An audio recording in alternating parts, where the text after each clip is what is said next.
Let us pray. May the words of my mouth and the meditations of all our hearts be acceptable in your sight, God, for you are our strength and our Redeemer. Amen. A story is told of a man who went to prison in a time of great economic turmoil for stealing a loaf of bread. He was forced to do hard labor to repay his debt to society, and prison hardened him.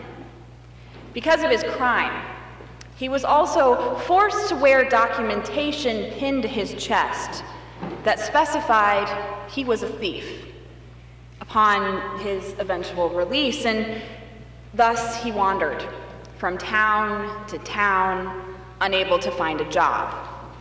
He finally came to a town with a kind bishop who took him in for the night and gave him a large meal served on the bishop's finest silver. In sheer desperation, the man stole the bishop's silver in the middle of the night, and he hit the road. The next day, the bishop answered the door to see his former guest flanked by 2 police officers. The one officer laughed, saying, "You wouldn't believe this guy's story, Bishop. He actually told us that you gave him the silver to keep."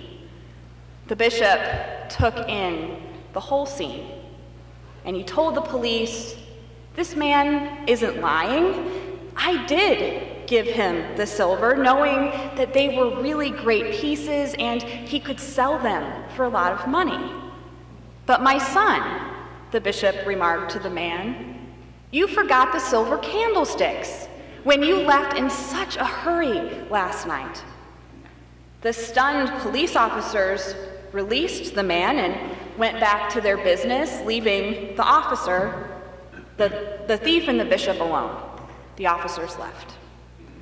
With downcast eyes and a stunned look on his face, the man had no idea what to say to the bishop. For his part, the bishop eyed the man very carefully, and he gently lifted his face so they could look at each other. "My son," the bishop quietly said, "with this silver, I have bought your soul for God." Some of you may recognize this story from Victor Hugo's novel, Les Miserables. In the book, Jean Valjean's life changes after this encounter with the bishop. It is the positive turning point in his life. He eventually becomes a mayor and a business owner. Valjean saves an orphan girl and raises her as his own daughter. And he spares the life of a police inspector who hunted him for years, seeking vengeance. The bishop's one moment of grace spoke deeply to this hardened man, and his life was never the same. I've always been intrigued by the concept of journeys, of venturing into the unknown, of blazing new trails and embarking on new paths in our lives. The story of Jean Valjean has always spoken to me because his moral and ethical journey exemplifies the light and the dark within all of us. His story speaks to how we can struggle to do what's right in the face of adversity, because life can be complicated, with success and failure and everything in between. So it probably comes as no surprise that I often think of Jesus' life and ministry as a journey, and even Jesus was not immune to making difficult choices and receiving grace and mercy when he really needed it. We don't really know what led Jesus to be baptized by John in the wilderness, the story Brooks read for us today in the gospel. And Mark, characteristically, has a short and sweet account of Jesus' baptism, just one line. In those days, Jesus came from Nazareth of Galilee and was baptized by John in the Jordan. But it's all really strange when you think about it. Here's Jesus, the Son of God, Emmanuel, the Word made flesh, and he's in the desert getting baptized by his crazy apocalyptic prophet cousin, John, who wears clothes made out of camel hair and eats locusts and honey. Jesus can't baptize himself, though. And perhaps the quirky and fiery John is as good a traveling companion as any in this important moment in Jesus' life. John does indeed baptize Jesus, even though he tells his followers he's not even worthy to untie the thong of his sandals. And we see that the heavens open, and the Spirit of God descends upon Jesus as a dove. If there was any doubt as to the identity of Jesus before his baptism, there certainly isn't now. You are my Son, the beloved. With you I am well pleased. Jesus gets claimed by God and affirmed as God's Son. It seems like a very happy ending to this brief story in the moment of Jesus. In case he had any doubts before, Jesus now knows for certain that God is watching out for him and that he is and always will be beloved by God. Of course, the story doesn't end there. Jesus' ministry will not be all descending doves from heaven and booming voices of love and affirmation, because in the very next passage, Jesus gets driven out into the wilderness by the Spirit of God. The same Spirit that just alighted on him and blessed them, now this Spirit is leading Jesus into the wilderness to be tempted by Satan. That story is for another sermon, but it's interesting that this joyous moment of baptism, of being claimed, the promising start of an adventure, doesn't last very long for Jesus. He doesn't have time to bask in the joy of his baptism because he has to immediately, as Mark says, face Satan and temptations before he can begin his ministry. It reminds me of Dr. Seuss's Oh, the Places You'll Go, actually. There's a reason this is such a great book for graduates, because it's all about journeys and the realities of what you will face. I've read it before on graduation Sunday, but it's worth repeating. The book begins, "Congratulations. Today is your day. You're off to great places. You're off and away." And later, Dr. Seuss acknowledges that the journeys we take, the places we go, are not always happy. He writes, "I'm sorry to say so, but sadly it's true that bang-ups and hang-ups can happen to you. You can get all hung up in a prickly perch, and your gang will fly on. You'll be left in a lurch. You'll come down from the lurch with an unpleasant bump, and the chances are then that you'll be in a slump. And when you're in a slump, you're not in for much fun. Unslumping yourself is not easily done." That's the truth of journeys.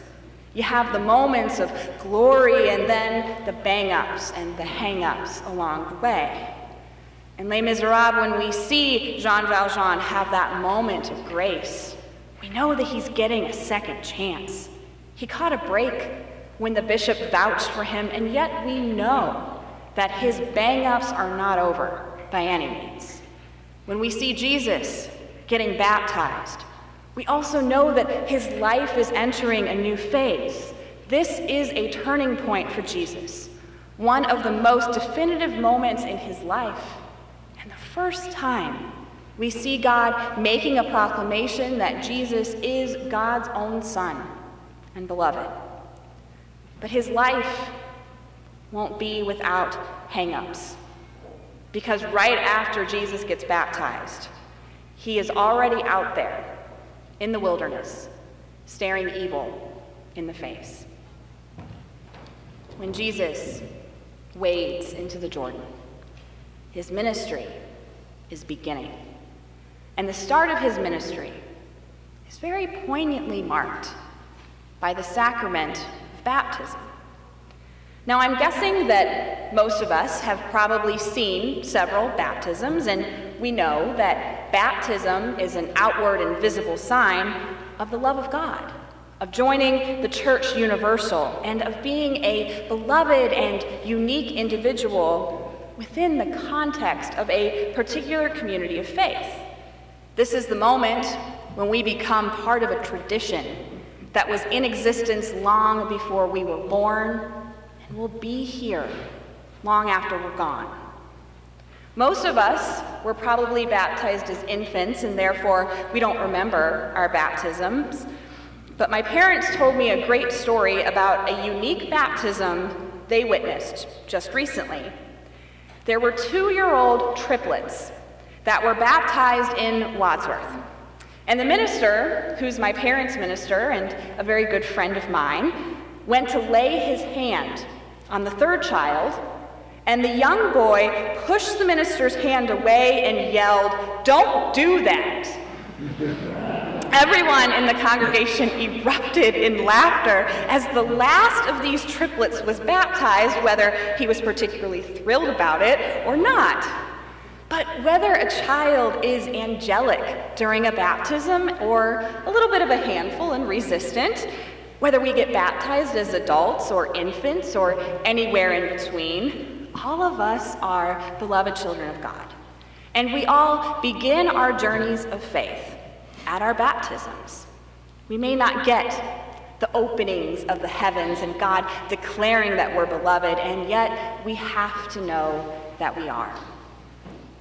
Jesus journeyed from Bethlehem to Egypt, to the temple, to the Jordan River with John, to Galilee, and then the countryside, and Jerusalem, and then eventually to the cross.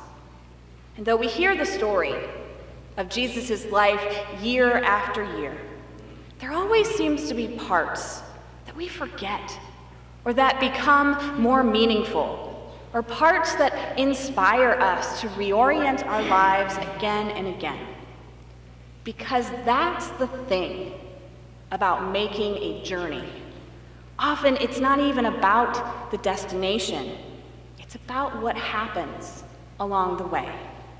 It's about the people you meet and the lives that can transform you if you will only let them. It's about the privilege of knowing that you are a beloved child of God and that you are never alone on your travels. Thankfully, our journeys with Jesus begin anew year after year. And there's no telling what new paths we'll discover. As Dr. Seuss says, today is your day. You're off to great places. So, get on your way. Thanks be to God. Amen.